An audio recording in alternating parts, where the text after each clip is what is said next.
the most crazy thing. Okay.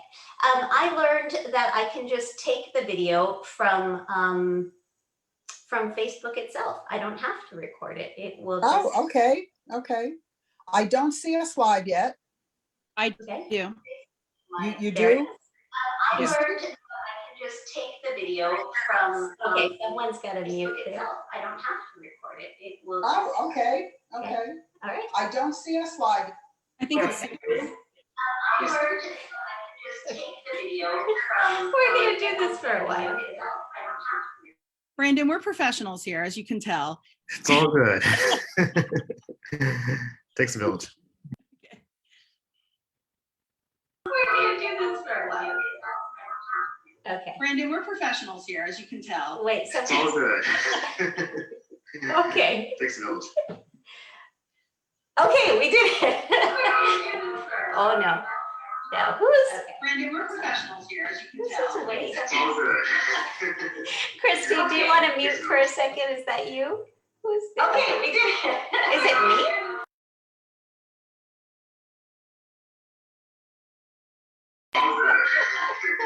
Christy, do you want to mute for a second? Oh, it is me.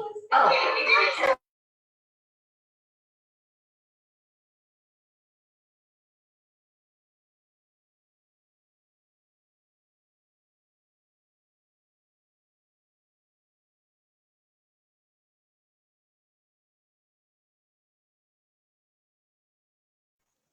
Okay, here we go. Now it's all good. We are here. I am Sony. You're here with these other fine people from our Facebook page. You guys want to introduce yourselves?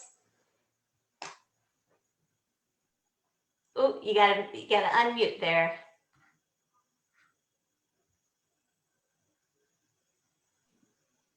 Hi, I'm Sylvia. I'm Brooklyn born and raised. I've been in the neighborhood for 24 years and I'm happy to be here.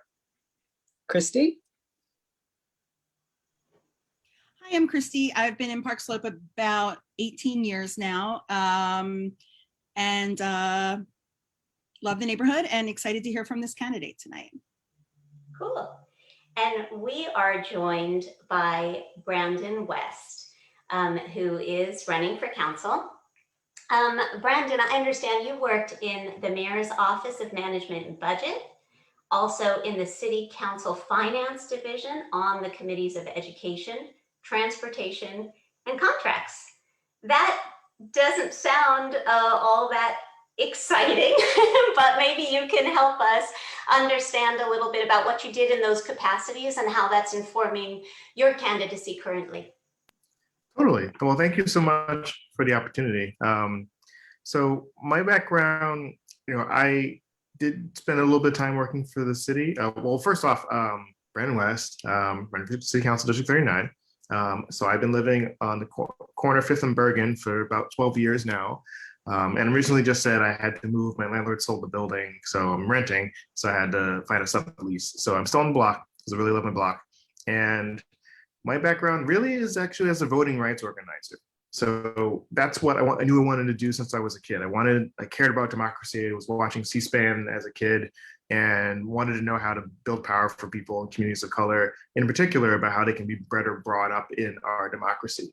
And that led to, a kind of a winding path in getting involved in local politics and in the community and also in government. So I did spend a very formative couple years in city government, in Office of Management and Budget, and City Council Finance. So really kind of seeing how the budget operates behind the scenes. And from that experience and doing a lot of organizing and anti-machine political work, I've kind of saw how people don't understand government, people don't understand how it works, people don't have power within it, but also people understand what the budget is. And the budget is a hugely important part of how government operates. It's a moral document. And so I've been trying to really center, my race and how I've been running about how we have a budget that reflects community values and really talk about how people can understand government themselves so that they can build power for themselves in their own communities, that there is a gatekeeper who they have to get everything through. This is about how people can make sense of things on their own. So that's really how I took the time working in the budget office and learning a lot about the sanitation budget and learning about waste disposal and learning about the education budget and learning about capital plans and how long they take. And really I'm using it from a lens of like, how do we change people's amount of access and understanding of government and how we can build real power for people who don't have it. So, well, I was thinking about you a lot, as I'm thinking about, okay, how do we understand who you are and what you're all about and all that stuff? And I was thinking, all of my questions are presupposing that the government remains what it is, but I feel like you are coming to us from a very different perspective, which is that the government can be different. And so as you answer these questions, I'm curious to hear, this is kind of what we are working with now and how I'd approach it currently, and maybe this is what it could be and what my vision for it long-term would be. I would love to hear that. I was also curious about something that you said elsewhere, where you were talking about, you said that electoral politics is one piece of the puzzle, and that puzzle is people feeling like they have the resources to make changes. But you were saying it isn't as big of a puzzle piece as people make it out to be, meaning there are other ways that people can be engaged and part of this process. So with what you've told us just now, with what you know about how government actually works, how do you see bringing these two components closer together? The people having empowerment and working within the system to get there? Right. So I think there's a lot, and this kind of goes back to sort of why I wanted to run, just from having like an organizer and like an inside, kind of bureaucrat experience, is that there's a behind the scenes world that people don't see. And this is where all the good policies become bad policies. And this is where all good ideas kind of fail, and how legislators who seem good, on their social media, like tend to let people down and behind the scenes. And so it's kind of like, so how do we change the structures that lead to that happening? So one big piece of that is that people don't understand the basics of what's at stakes and what's going on.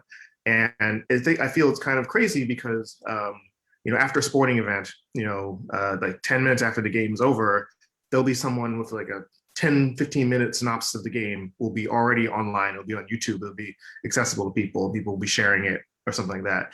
The fact that we don't have really clean and simple explanations of what's going on in our hearings, on a regular basis, and disseminating that to people so people know like what's at stake. This is what's being considered in the parks budget. This is what's being considered in terms of the rollout for the schools, like not even touching, communicating about really what's going on in education. Like, this is something that really needs to be changed. And I think that we have the resources to make these changes so that people know how to advocate for themselves, So I think that is one big piece of it, but also it's about, the other part of it is making sure that folks are part of the table in terms of drafting legislation. Like what happens, in the reality in City Hall is often the legislators try to come out really early to try to get, LS requests. Essentially, they try to get a bill and it's kind of a mad dash to try and get, dibs on something.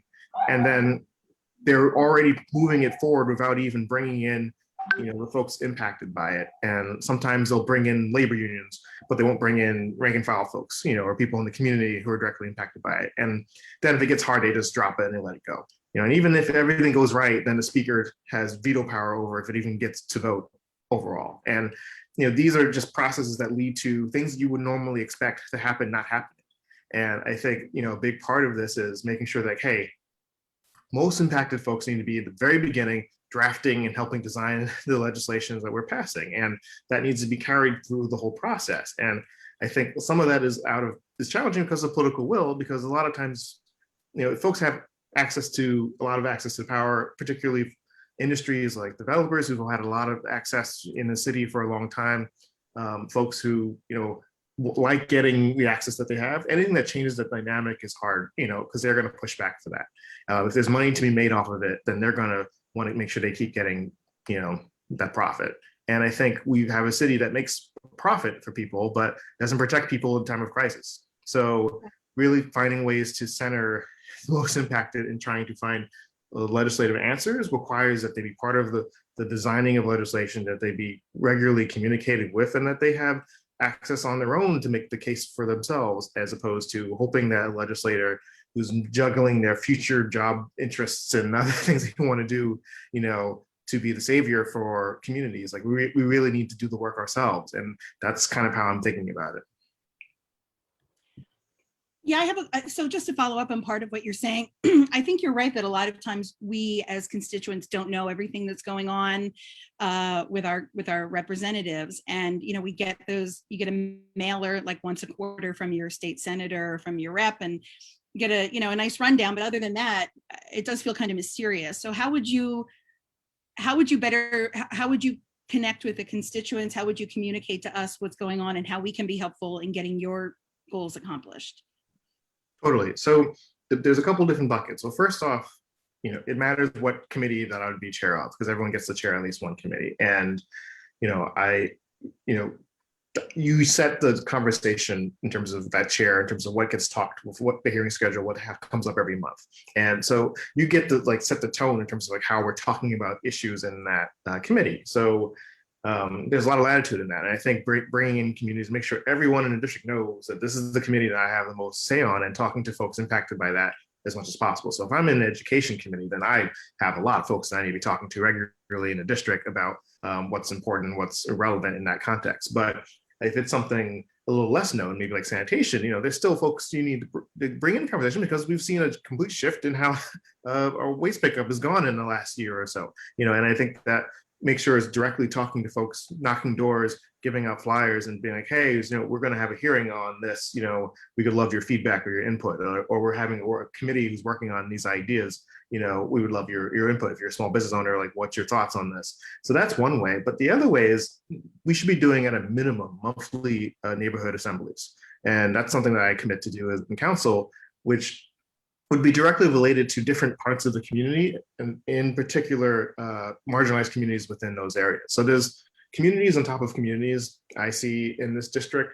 The fact that we have areas like Cobble Hill and Kensington, and Gowanus and Park Slope all in the same district, really shows that there's a lot of competing interests. And I wouldn't actually say competing. I think there's a lot of interests. I think there's resources for everybody, but I think, there are also communities within the same communities that you wouldn't even notice. In Park Slope, we have the streets, and we have a lot of single family brownstones, a lot of folks who've been there a long time, and folks who, are making ends meet. But then we also, in the avenues, we have folks who are in Section 8, who are, in the same community, in a place where people tend to associate as only, full of people who own their brownstone, so that's lifting up the realities of who lives where and what they're going through is, I think, the important part of framing the neighborhood assembly. So you're not having a meeting every month talking to the same people. You need to be talking to, a wide variety of people and bringing them into hey, so we have the reopening, here's your rights as a worker, make sure that, your office, your business has PPE and you feel safe working there, or if you're undocumented, here's actually resources you can get from the city and you don't have to worry because it's protected, legally. So your status is not going to be in question. These are the things that you have to go out of your way to try and bring folks into, and that just takes intentionality. But I think, that's, I think, some of the ways that we can do this. I want to take what you said and apply it to Gowanus. As you were talking about it, I was like, oh, that's a good segue. I was going to jump right in with criminal justice, but we're going to Gowanus first. So I'm just thinking, through your framework of outreach, and also through your sense of how you would like things to go and your vision for our community, how do you look at the Gowanus proposal, not only in how it was enacted in terms of outreach, but in terms of the proposals that are on the table through the coalition, through the Voices of Gowanus and things like that? What do you think? Totally. We could spend the whole time talking about Gowanus. It's a mess. And even at best, ULURP doesn't work, because to really inform people, it's hard enough to let people know there's an election going on. You're going to try and inform someone about an incredibly complicated land use issue that has a lot of nuance to it in a short amount of time before an up-down vote, which is really only one or two people really have the most say in that whole process. It's even if we did it right, it'd be very challenging, and very often we don't do it correctly. So we have to change ULURP because the whole process of up-down vote in a very specific area on a very specific important thing is just not something that really a lot of major cities in the world do. It's just leads to the dynamic that we have, where we have projects that communities don't feel brought into, and they're usually leaning towards a lot of times the developer interests, of folks who have the most access to the mayor. So I think in particular with the plan, I think we have to build housing for people. Like, that's incredibly important. I want to underline that. There's no way out of the housing crisis by not building housing for people, particularly people who make under $30,000, $35,000, because the market doesn't really build housing for them. And I think that's critical. And this is what other European cities have figured out. But that doesn't mean that the plan that we have is a good plan, because it's in a flood zone. We're putting most of the affordable housing on land that needs to be remediated and won't be remediated at the level it needs to be. So we have toxic waste concerns that have to deal with. When I was at sanitation, we capped or remediated the Fresh Kills landfill, but it was very important that we're not going to put any buildings on this, because it's not safe to put that on top of a capped site. But we're doing it potentially here in Gowanus, and then we're not even talking about the capital needs of the NYCHA complex and all the folks who are going to be impacted by the new amount of units that are going to be in the area. So these are a lot of concerns. But what's happening is we get this one up or down vote at a certain point in time. So what I propose is, a different model, and it's a comprehensive citywide plan. Now, not necessarily what Corey Johnson proposed, but because I don't think that plan has enough community involvement. So I would pair that up. So comprehensive citywide plan is a system where we have long-term unit housing planning goals for major parts of the city. So we want to build X amount of resilient landscaping in order to protect the coastal areas. We want to bring these many units that are actually affordable. We want to have these many health clinics, and really have long-term goals for where we want to go with the city, and pair that up with a system where we have an office of community planning, something that is not attached to the mayor. So it doesn't have the competing needs of what the mayor and the conversations they're having with developers and those kind of goals, but have something where they're talking to the community regularly. And that conversation is not, should we build housing for people? It's a matter of like how we build housing for people. And that rather than be an up-down vote at one day, it'd be a longer process to build out plans to do that in a way that the community can be brought in more. And I think that is the real answer to changing land use. And I think we can change the city charter to do it, but that's kind of the opposite of what generally plays out and what's been going on at Gowanus. So I think there's a way to build more housing in different parts of the district. And particularly if we're building affordable, we should be building a lot more of it. But we also don't want to airdrop massive towers on the people and not engage folks in what's going on. And especially if that's all going to be mostly luxury, then it's defeating some of the purposes of allowing people to move into places that are being built around them. So I think that's how we do it correctly. And there's been some cities around the world who've modeled this process in this way. Just going into the realities of the Gowanus build, it sounds like if the ULURP process actually starts and is completed, the decision will have been made before you or whomever wins steps foot into office. So your job then would really be managing that process and making sure that the things that can fall through the cracks don't in fact fall through the cracks. So based on your experience in the realms of budget, what elements of that build do you think you would have to keep an eye on? And how do you propose trying to make sure that the appropriate resources get applied so that the goals that were set out and voted upon happen? So it's very challenging because we don't quite have enough tools to make sure that developers do what they say. And that is, best example is Barclays Center. So, which is what I live right next to, and pretty much vast majority of the actual community related expectations for the developers have not been met or may not be met at all.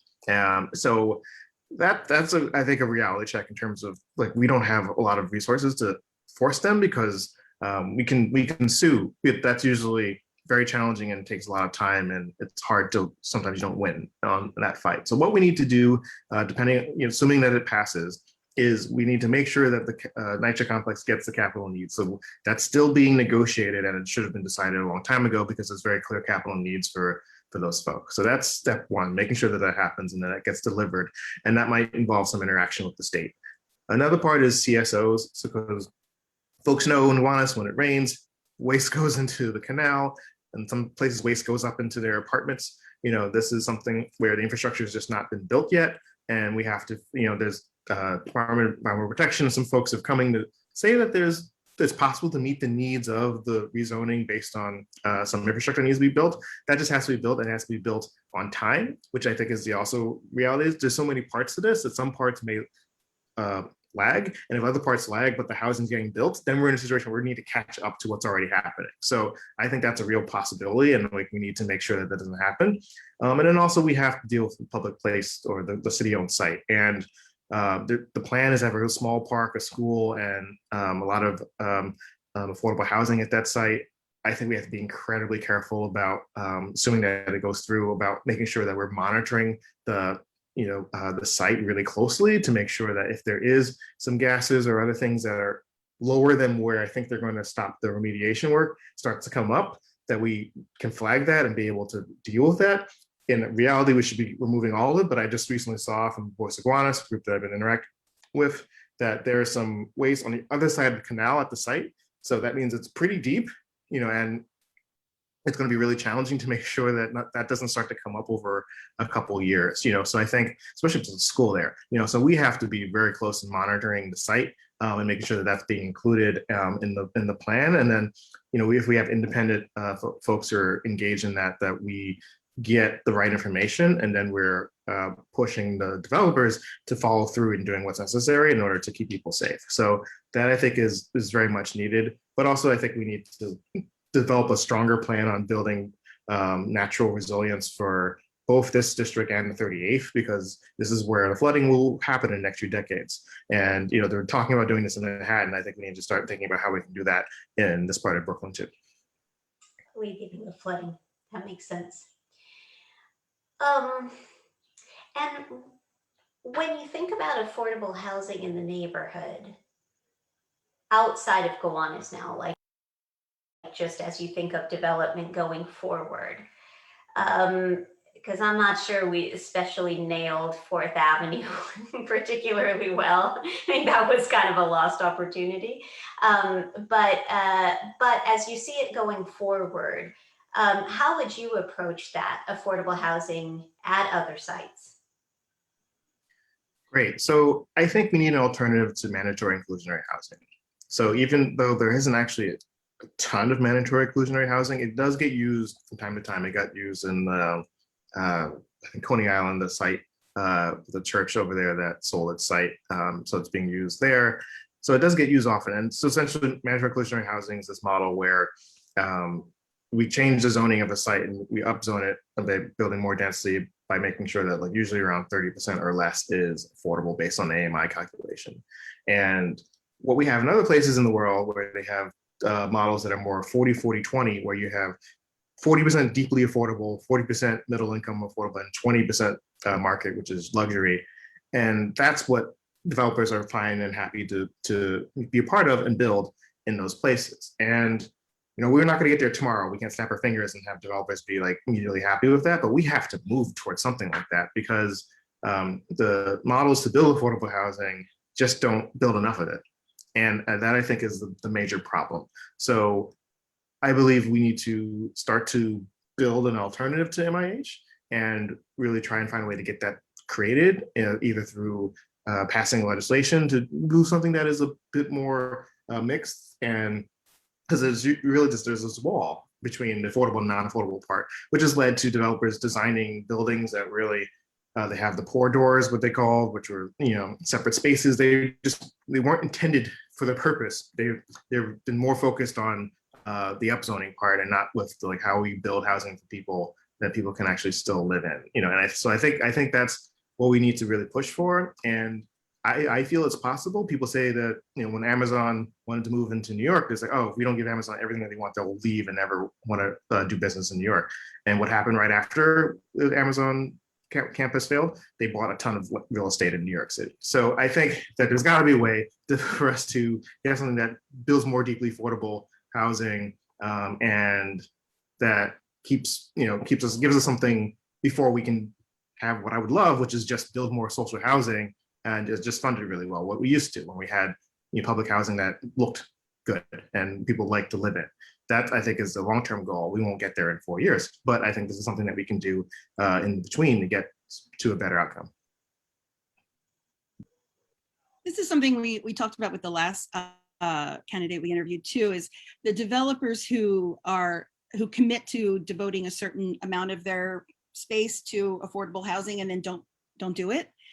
And if as you say that suing doesn't really work, what recourse do we have against those kind of practices, and how do we, if we go forward and allowing developers to make deals where they say they're going to, you know, allocate a certain number of spaces, when we know that if they don't, there's no way for us to hold them accountable for that. Yeah, so that's really challenging, and the reality is that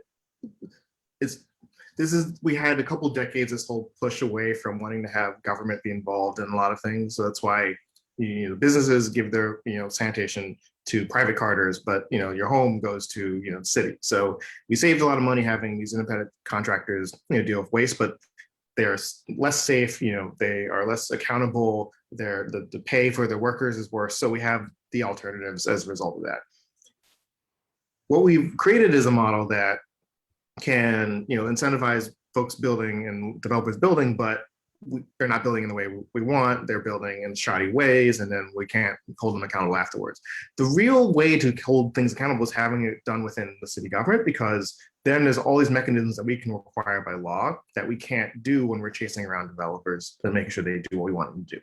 And that, I think, is the ultimate answer to that question, is because the law does just not give us a lot of tools in order to do that, especially community members, because, you know, we as a community would be able to ones to fall through with this and write these lawsuits. So I think if it's, you know, a government entity and agency, then we have all these systems that we can build to make sure that there's accountability. And I think that doesn't mean that we have that now. We can model straight over there. There's a lot of reasons why people don't feel there's accountability within NYCHA, because the tenants don't have a lot of say in those structures. You know, even though they have people that they appoint, but those are small number of individuals. It's not really a regular process. So if we brought folks into the system of how their sites are being managed and obviously funded, well, we would have a different outcome there. I think that's something that we could be doing here in the city of New York, because that's something that's done in other cities in the world, in Europe, in Vienna, and Barcelona. Those folks, they have sites that are nonprofit run or run by the city, and there's very clear accountability structures in, you know, making sure that your light fixtures are fixed, you know, by the person who manages it, and that if something's wrong, you know where you can go to get something like dealt with. And that is, you know, accountability that's really helpful. You know, for folks who don't know, like, there's a lot of tenant rights, you know, there's a lot of tenant lawyers that the city started to hire to help folks stay in their homes. Now, a lot of people don't know about it, but when you have, you know, the city of New York behind your back, you know, advocating for you in a real way, that's helpful. And I think that's something that we need to create more by having a model that's structured within the city. So that, I think, is the long-term goal. We're looking at the city decades out from now. That's a city that has housing as a human right, I think, represented by practice.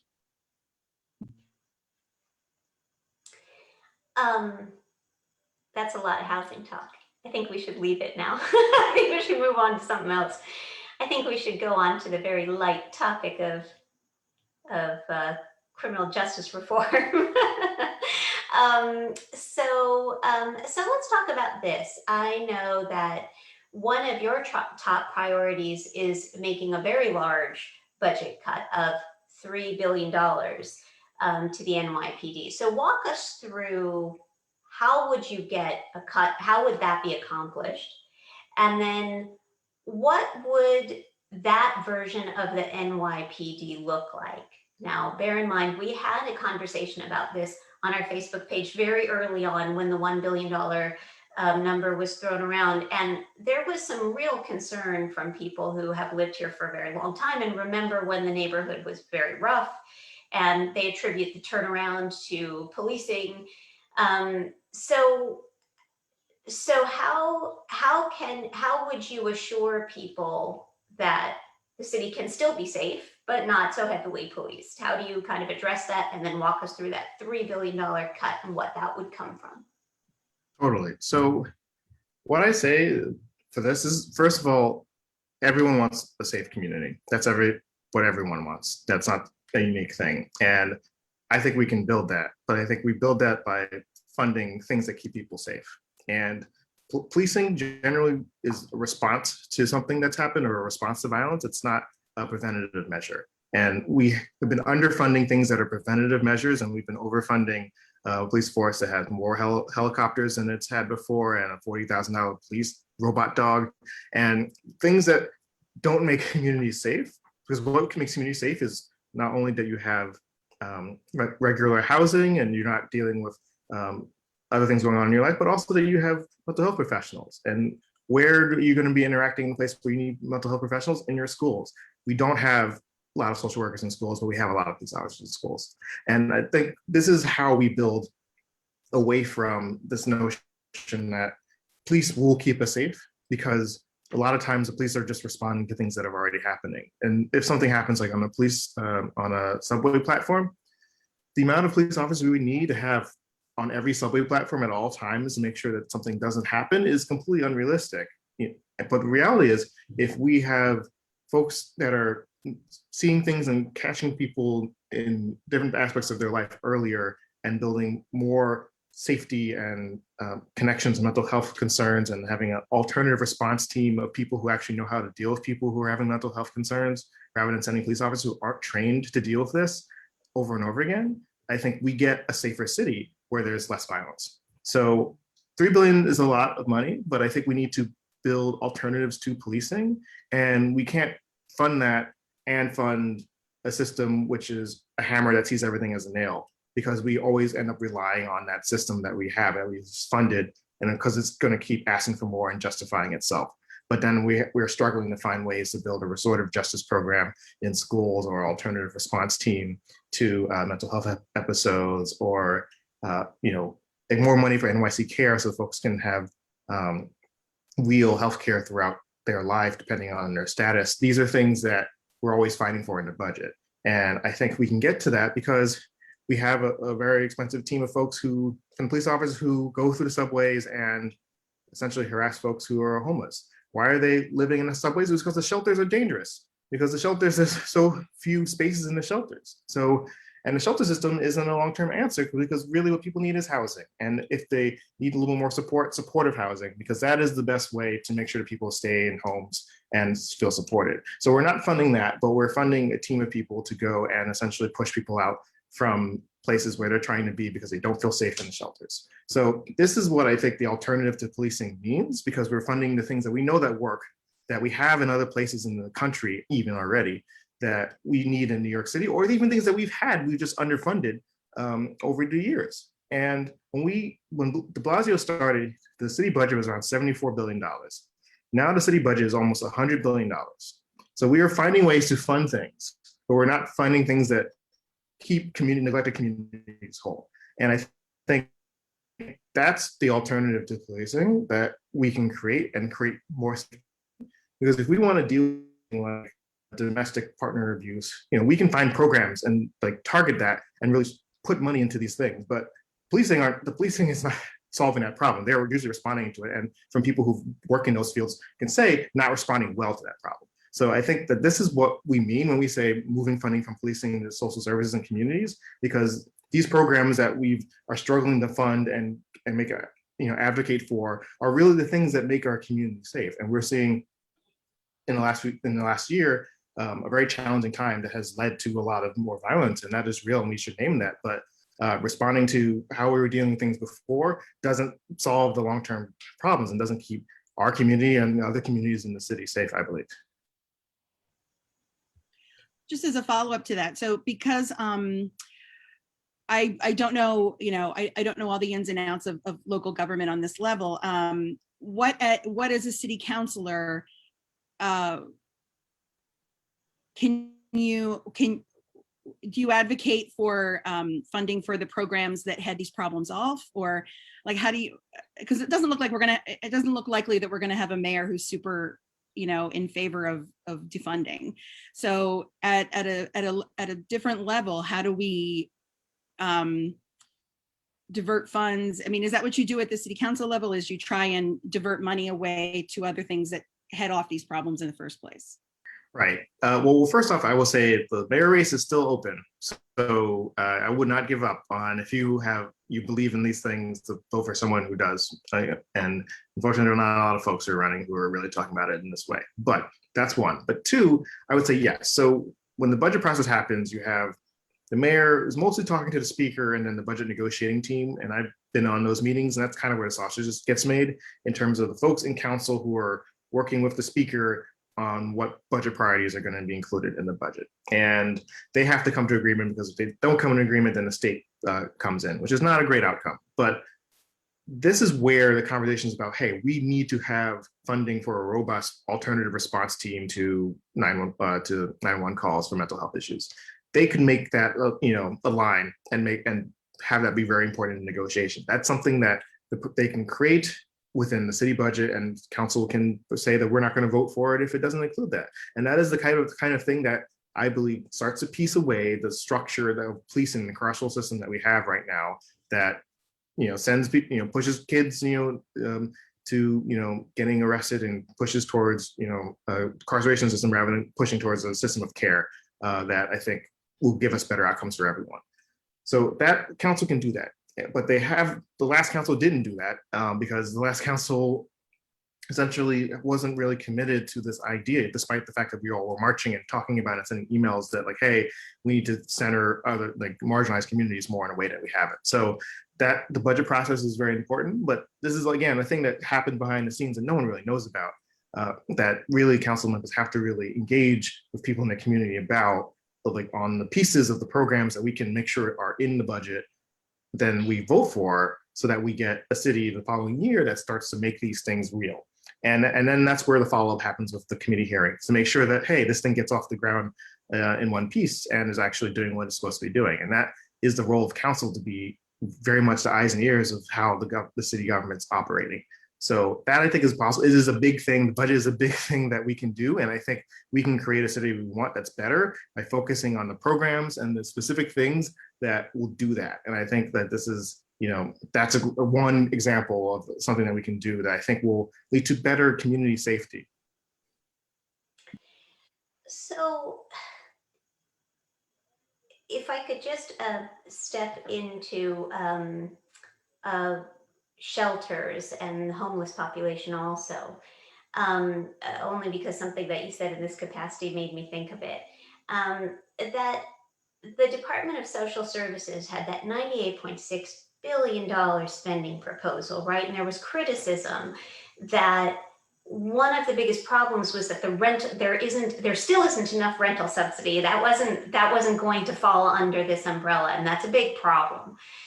So here we've got these larger pots of money moving around to things that we're like, well, this sounds promising, but then of course, in the actual execution of it, it's missing the mark in meaningful ways. So I know you've kind of addressed this many times, but I just need to hear it again. Like, how do you sort of make those two things meet a little bit, like that the allocation of the money goes to a place that is like, okay, now this is actually the result we are looking for, not just the symbolic gesture of the movement of money. Right. So there's a lot of folks who are just organizers who focus on housing in particular, some groups, local, other groups that are connected, Communities for Change. They are interacting with their members who are navigating these experiences day in and day out. And these groups have endorsed me and also are very much, membership driven. And really to get to a situation where we have the resources coming to in the way that's actually legitimate and fixing the problem requires a collaborative work with the state and the city. And because I think some of these things state money is very important because the state gives us a lot more. And a lot of times, even when we get federal funding to the city, it gets stuck at the state because the state can kind of control exactly how that comes to us in a lot of ways. So one important part is working with state legislators and make sure that if they're covering certain things, then they can cover that and we can cover other things. But if they're not covering these big buckets, then we are stuck trying to compensate for that. And that means that we get to take away from focusing on very specific things like foster care, for instance. It's a very important demographic of folks in the city that are most marginalized, and that's something that the city should do, but the city can't fund that if we're funding other really bigger things that the state should be doing. So I think having more alignment into the state budget cycle, which is the last cycle we had about $5 billion of more revenue are being brought in by increased taxes on the wealthy, which is helpful, but some advocates wanted 50 billion to really have a really robust system. So that's still a work in progress. But in terms of making sure that we actually get funding for in particular projects that are very important, that takes a lot of ownership from the legislators. That takes making sure to follow up and make sure that it happens and gets built. And that also takes dealing with the city agencies themselves, because a lot of times they start to renege in terms of following through on it or following through in the way that's been intended. And that is behind the scenes side of the work, which I've seen because I've been on those conference calls where DDC starts to waver on something, and that's a dispute between one agency and another agency, and then it's a game of chicken on who wants to expend the political capital. And that's something that happens a lot. And I think it's very important to make sure that we follow what's going on behind the scenes, which is what the council members should be doing regularly, but also making up a lot of steam when something's not following through. And that you can only do that if you build a lot of political power within your community in order to make sure that things happen in the right way. And that you do by going door to door and organizing people and seeing it as an organizing effort as well.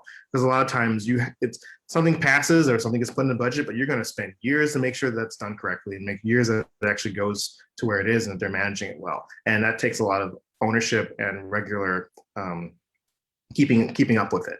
And I think that kind of is where that merging of the organizer and the legislator and the bureaucrat comes together, because I think that's how we make sure that things are followed through in the right way and that we have programs that actually strong and actually are targeting the most marginalized and most effective way. Because a lot of times we get some of the things that we need, like especially with vouchers. The vouchers are helpful, but I was talking to someone earlier today, doesn't pay for all her needs. And she can't go back to work. She had a brain aneurysm. This person I was speaking to on my block, and it's just like, it's helpful, but it's not quite helpful. And I'm on wit's ends because I'm in a good position, but that could change very drastically. So that I think is how we get to something that's a little bit better. And that takes really a lot of advocacy and a lot of focus, what the council office should do and what I would hope to do in office. Christy, did you have anything else on this topic? We're gonna jump over, I feel like we're all over the map here, but we're following some of what you've laid out as your top priorities. So education is up next. So talk to us about how you view education, specifically the desegregation of schools. I know that you are looking to remove police officers from schools, as you've said, and also increase counselors and nurses. But you also mentioned establishing a maximum class size of 20 at all grade levels. And how do you accomplish that? So class size, then this is from, both my parents were teachers. I worked a little bit in the education budgeting world and talked to a lot of teachers, students, and other folks in the world. I think class size is an incredibly important measure for success for everyone, really, even for the teachers, but also obviously for the students. And I think that that's something that we have to work towards. And it will take a lot of resources because retention rates for teachers is really poor. And a lot of teachers teach for a little bit and then they leave. And I think they're not getting professional development. And they certainly weren't getting professional development to do remote teaching. So this has been a really challenge to make sure that we have more teachers, that they stay, and then we can get the physical space to support having smaller class sizes. But I think the research has all shown that the smaller class sizes is really, really important. So I think that that's something that we need to do. And yeah, we go back to the revenue question, like where do we get the revenue? But also we're getting the foundation aid. It's coming in a couple of years, but the aid that we've been fighting for and there was a lawsuit for is going to start coming to the city of New York and to these underfunded schools. So we just have to make sure that we are ahead of the game and ready to build out what we want those resources to go to. And I think a big part of that is making sure that we actually reevaluate the fair student funding formula, which is a thing that we can do in the city about how we allocate funding per school based on the structure that we have, and making sure that that is done in a way that we know is like, okay, this is actually an effective way of handling this system and this formula for bringing in funding. So that I think is something that we should be doing. Council can do that immediately if they want to. But I think beyond that, yes, it will cost resources and money to build the space for more classrooms and to have more teachers, but we are going to have the same problem until we do it. And I really think that that is just something that we just have to focus on. And with the complexities of the incoming fall, session, the next mayor is going to be running hard on education. This is going to be the issue of the upcoming year. So if we'd be completely amiss if we did not center the long-term things that we need to be changing, which is bringing down class sizes, but also talking about equity every time we're having these conversations. Because we're not going to get this chance very often to kind of rethink schooling in New York City. And I think people have heard either through their experiences, either from talking to folks from their, or they listen to Nice White Parents podcast, and it was new to them the first time they listened to that podcast.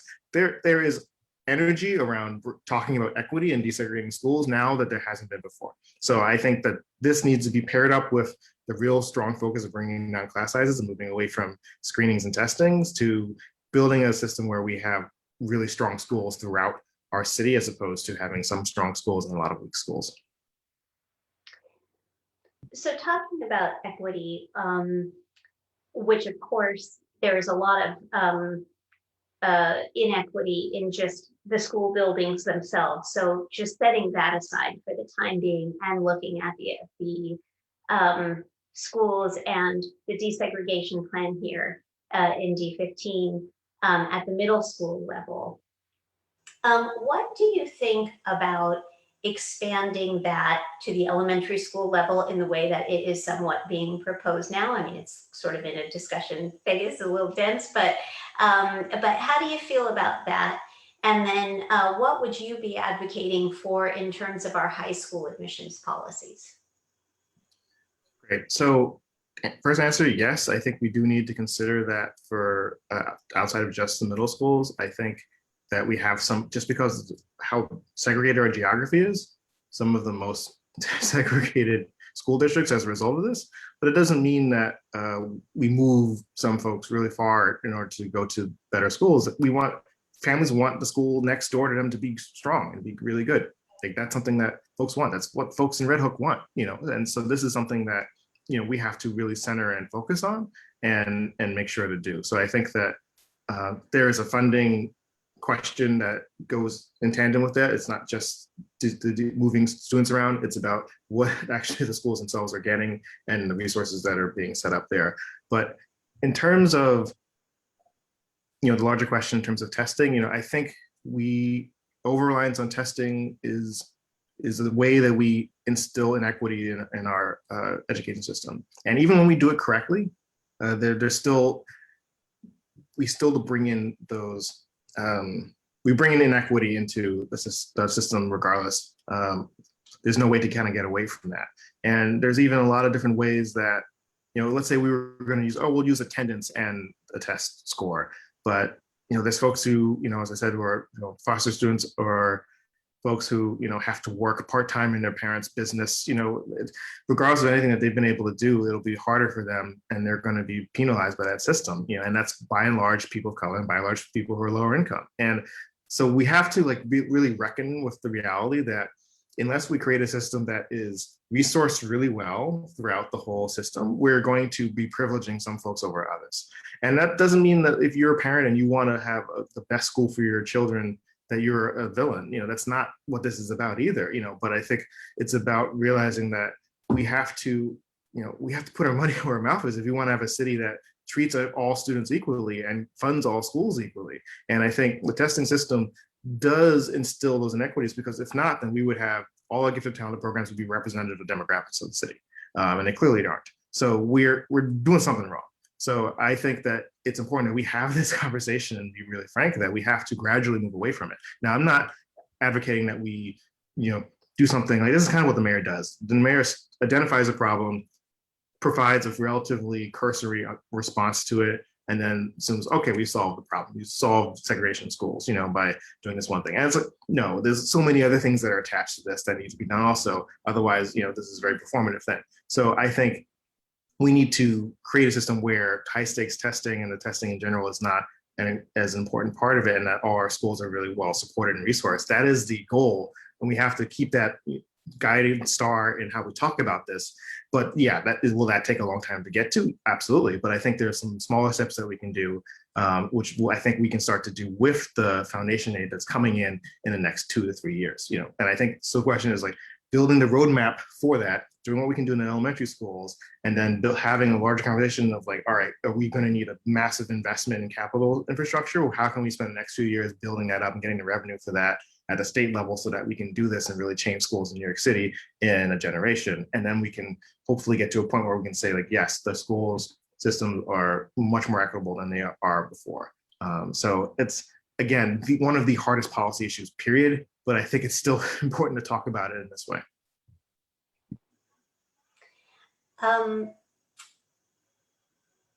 Yes, I was just thinking, what else can I ask you about that? But I think we're pretty, yes, this is the thing I was going to ask you about.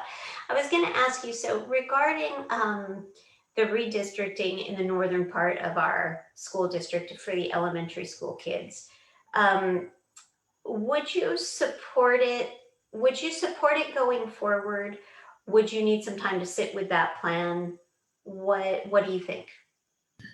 So I followed the middle schools way closer than I would say that where I am right now with elementary schools. So I just need a little bit more time just to say that I'm super confident with what I'm looking at, because I do know a big part of why we took longer to do the middle schools is that we weren't really bringing in enough folks into the process. And I needed to take a little more time to make sure folks in Red Hook were really brought in and engaged.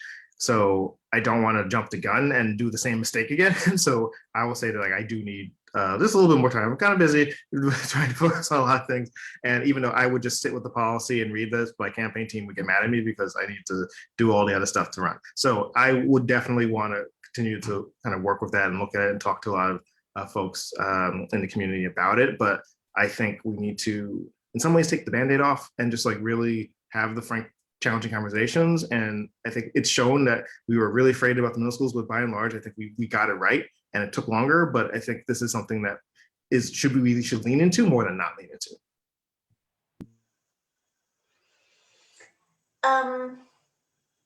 If we could now move on to transportation. So tell us about how you would utilize street space and thread that needle between concerns about parking and better usage of our space, our community space. Totally. I was just having a conversation with someone today about the fact that we haven't really planned for all the changes that have happened over a long time, but especially in the last year with mass transit and infrastructure. And there's folks who need access to a car because it's either connected to their business or they live next to the hospital, and parking is very difficult there. And maybe we should be building a deck somewhere else and shuttle folks to the hospital just so that we have a better infrastructure there. But by and large, Robert Moses built a city that favors car ownership more than moving people around the quickest. So I think in the long term, we need to think of a way to build the infrastructure to allow people to use different models of transportation. So it's not just getting rid of all the parking spaces, being like, all right, we fixed the problem. And we need to have an east-west bus line, which we lost. We lost B71, and we need that bus line back. We need, it be easier and safer to bike. I used to bike, and I don't really feel safe biking in the city right now, even with the lanes that we have. And I think that's real. And I think we need to, build infrastructure for folks, particularly the folks who are now, their livelihoods based off of using electronic bikes as gig workers, like that they need to be brought into this, and the infrastructure needs to be built for them, but the infrastructure isn't built for them, so they're riding on the sidewalk and it's less safe, for everyone, but they're getting paid so little, so they have to go through and do a ton of like deliveries in order to make ends meet. So this is like how the policy isn't being really thought out in the right way and including folks and really building out something. So I think we need to be really bold about this, and I think we do need to really center focusing on pedestrian needs and finding alternatives so that people can use different models of transportation in the city. And buses, I think we need to lean a lot more into buses. I think buses are incredibly helpful. We can get bus lines very quickly redeveloped and brought in rather than trying to build, light rail or these other things which look great in renderings, but not always work in terms of the infrastructure. So I think I loved it when the buses were free, last year for a period of time. I think it would be great if we could get back to that someday, maybe not tomorrow, but someday. I think that's really important. But also I think we need to have something that's very well integrated and brought in for the changes in terms of behaviors that we've seen in the last year, which are pretty significant in terms of like travel. And that includes open streets. Open streets, I think have been really great. And I think we need to continue to do that and give as much open space for people to feel safe and outside. And that's a public health issue now. And I think that is an incredibly important thing. But I do feel it's not just pitting people against each other and saying whoever wins, it succeeds, and that's our transportation policy. I think it's really thinking about, what we have to do and what gives us a city that really meets everyone's needs and is really safe. And I think sometimes, we have to look at what's being done in other parts of this country and other parts of the world. And that's, I went to Barcelona right before the pandemic, so I think about that trip a lot because it's my last trip. But what they were able to do for pedestrian safety in the plazas and the super blocks and, was fantastic. I was like, this is great. And then I was assuming like, oh, it must have always been built this way. And I realized that it wasn't a couple of decades ago. It was awful in terms of getting around, and it was very car centric, and the traffic was really bad. And they just found a way to build new infrastructure around it, and they did it in a couple of decades. And I think that's something we can do in the city. But we did some good things. But I know that the mayor wasn't even really excited about open streets. He kind of got dragged within his own administration to do it. So, and we've seen the positives of it. So I think that is really what we need to do, and just be really bold and very straightforward. That, all right, it might be bumpy, it might be a little challenging. We might have to give up parking spaces to have a bus line, a rapid bus line that goes east-west. But we can compensate that by doing other things, and to make it a lot easier for folks who don't really need the car but like the car because they can get to X thing better, to a point where like, oh, well, I don't even need that. I can just take this rapid express bus there and then save X amount of money by not needing to have a car, which is going to cost them, significant amount of money over the course of a year just to move it across the street every time, get the tickets and gas. There's ways to build infrastructure, and I think we just need to be bolder about doing it. You hit on something that is near and dear to our Facebook page's heart, which is those e-bikes. It's a very tricky situation because, like you said, you've got workers who rely on they just work in conditions that foster that kind of rush, and then you also have a simultaneous, like, it's not our problem kind of thing by the people who employ them. So how would you address that particular situation were you to win this council seat? Sure. So I think, again, for the long-term goal there is that we need to have gig workers generally treated like regular workers, because they're becoming there will eventually probably become a majority of the workforce in New York City. So that means they get protections, and that means we pass things like paid sick leave and other protections for them so that they are getting the same protections you would if you were part of a union and part of a normal job if you're a teacher, X, Y, and Z. So that, I think once we get to that, we'll be able to provide more for folks, and then be able to monitor what's going on within these industries a little bit better. But I think a big part of this is that we do need to have, I think, stronger protected bike lane infrastructure. And I think the protected part is the important part of this, because I think people will use those lanes more, if they have that access. But if you have a very small lane that's not very protected and it's not being used particularly well, and there's like parking that's halfway on it, you're going to find folks using the sidewalks and doing other things that cause other problems. So I think it's building better infrastructure, but also, I think we just need to like start talking to these folks. Like, no, I'm curious to know who's actually just really trying to organize folks who are in these, positions and doing this work, and just like seeing how we can find a new answer that meets their needs and meets the needs of everyone else in the community. That is organizing work. And, I would assume that transportation alternatives and some of these other folks are trying to do that work, but that's step one, is like really talking to people about what's going on and like what they need and like what they're struggling with. And also, I making sure we have safe streets, because it's dangerous at times. If someone up in age gets hit by someone on a bike, that has a huge impact. But it's also, I know folks who almost got killed by riding a bicycle in this district. So this is all real. So I think that is, we have to sit everyone down and start talking about what's going on and what we can build in terms of infrastructure. But I think a big part of this is, if we lift up the how gig workers, particularly in this example, are treated, we might get a better outcome. And I think building better protected bike lane infrastructure in the district, I think will go a long way. And also maybe we can do something where we can subsidize it with Citybike. We can somehow partner Citybike with folks in these parts of the district or where they live, and like expanding it in these areas, and then being able to make it cheaper. Maybe that will bring some of those resources to the workers, which then will change the work environment for them. I think this is something that we should consider, like how can we make Citybike better and actually useful to folks who are now part of this industry. Oh, that's interesting. You mean switching them from an e-bike to a Citybike? Is that what you mean?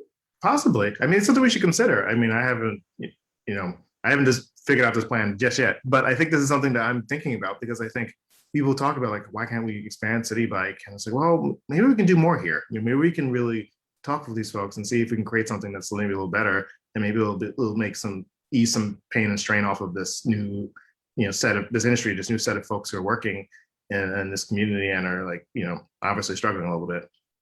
Yeah. Brandon, I don't have anything else to ask you about. This was a very thorough and really interesting conversation, but I do have one final question, which is this. If you could only accomplish one thing in your singular 2-term council year, what would that one thing be? Ooh, it's a tough one. I would want to really change the way people think about the budget. And if we created, I know there's like, it's kind of, budget is everything, but I do really feel that we are leaving so much power at the table by creating this dynamic that we're gonna, like, we're talking about the same things we always talk about. Like, we're talking about the same policies that we're talking about before the pandemic, during the pandemic, right now. It's because people don't really understand how to change the system and bring people into the answer. So the way we have participatory budgeting, but for discretionary funding, I want to do that for the rest of the budget. And I think if I was able to leave in the short term with something that was representative of that really brought people in and had people talking and engaging regularly on these issues, I think that would be a huge success. So that's maybe I'm cheating a little bit by saying that, but I think that is really, something that I would really want to have and push for, because I think that could be a really big, powerful change. So you mean to say what you would like to accomplish is making a participatory budget, but for the city council budget?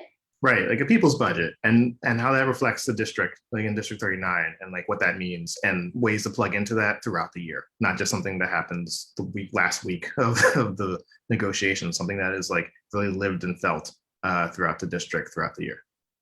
Gotcha. That's interesting. Brandon, thank you so much for all of this information. It was so fun to meet you and to meet you personally. Yeah, this was great. Thank you so much. This was fun. I love talking about this stuff. These are also really great questions. I really enjoyed this. It was great chatting with you. Brandon, thank you so much for participating. It was a very good discussion. Great, thank you. Well, thank you so much, and I'll see you on Facebook and other places. Sounds good. Looking forward to everyone. All right.